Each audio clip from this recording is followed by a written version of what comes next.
Bro, lu percaya nggak kalau ada tempat-tempat di dunia ini yang memang nggak boleh dimasuki manusia? Tempat yang kalau kita nekat masuk tanpa izin, kita bisa ngalamin kejadian yang nggak bisa dijelasin pakai logika. Di pedalaman Kalimantan Timur, ada sebuah hutan yang dianggap keramat oleh masyarakat adat Dayak. Hutan ini disebut hutan larangan, dan sesuai namanya, nggak sembarang orang boleh masuk ke sana. Mereka percaya kalau tempat itu bukan cuma dihuni oleh binatang liar, tapi juga oleh makhluk halus dan roh leluhur yang menjaga keseimbangan alam. Di dalam hutan itu, tersembunyi sebuah makam tua tanpa nama. Penduduk desa setempat bilang, makam ini aneh, karena bentuknya bisa berubah-ubah tergantung siapa yang melihatnya. Ada yang bilang mereka melihat sebuah nisan kecil yang hampir tertutup lumut. Ada juga yang mengaku melihat makam panjang seperti kuburan raja, dan ada yang malah nggak melihat apa-apa sama sekali. Bahkan beberapa orang yang pernah mendekatinya bilang kalau makam ini kadang terlihat lebih dekat, kadang terasa jauh seperti berpindah tempat. Dulu ada seorang penjelajah bernama Satrio yang datang ke desa dekat hutan itu. Dia bukan orang pertama yang tertarik masuk ke sana, tapi dia termasuk yang paling keras kepala. Masyarakat setempat sudah memperingatkan, jangan masuk tanpa izin. Kalau mau masuk minta restu dulu ke tetua adat. Itu bukan hutan biasa. Tapi Satrio yang berpikir kalau semua itu cuma mitos, tetap nekat masuk sendirian dengan peralatannya. Hari pertama, dia masih bisa keluar hutan dan kembali ke desa dengan selamat. Tapi dia mulai merasa ada yang aneh. Dia mendengar suara bisikan halus di antara pepohonan, seperti ada seseorang yang berbicara, tapi dia nggak bisa menangkap jelas kata-katanya. Dia juga merasa seperti ada mata yang mengawasinya setiap kali dia melangkah. Hari kedua dia makin dalam masuk ke hutan. Kali ini dia menemukan sesuatu yang bikin bulu kuduknya berdiri. Sebuah makam tua yang gak ada di peta atau catatan manapun. Tidak ada nama di batu nisannya, hanya ada lumut dan akar yang hampir menutupi seluruh permukaannya. Saat dia mendekat untuk memotret, tiba-tiba udara di sekelilingnya terasa berat dan dingin. Dia merasa seolah-olah ada seseorang yang berdiri di belakangnya.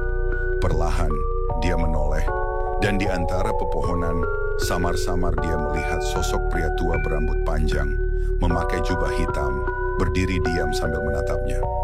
Satrio panik dan langsung lari sekencang mungkin. Tapi anehnya, jalur yang sebelumnya dia lewati tiba-tiba berubah. Pohon-pohon terlihat lebih rapat, jalan setapak yang tadi ada di sana menghilang. Dia mulai tersesat. Malam itu, dia nggak bisa tidur. Di tenda yang dia dirikan, dia mendengar langkah kaki di luar, seperti seseorang yang mondar-mandir mengelilingi tendanya.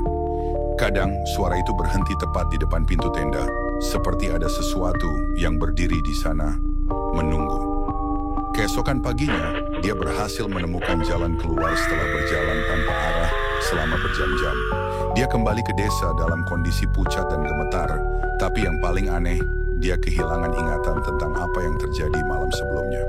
Setelah kembali dari hutan, Satrio nggak pernah bisa tidur dengan tenang.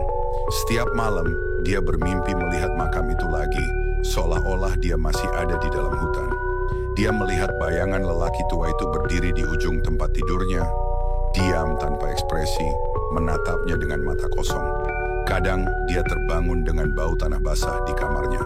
Meskipun jendelanya tertutup rapat, ketakutan dia akhirnya menceritakan semuanya kepada tetua desa. Tetua itu langsung menyuruhnya melakukan ritual permohonan maaf di makam tersebut. Dengan ditemani seorang dukun, mereka kembali ke hutan, membawa sesaji berupa beras kuning, kemenyan, dan sirih. Hal-hal yang dipercaya bisa menenangkan roh leluhur. Saat mereka tiba di lokasi makam, Satrio merasa tubuhnya jadi lebih ringan. Seolah-olah ada beban besar yang selama ini menempel di pundaknya akhirnya lepas. Sejak ritual itu, dia nggak lagi mengalami mimpi buruk atau gangguan aneh. Tapi setelah kejadian itu, dia bersumpah tidak akan pernah masuk ke hutan larangan lagi.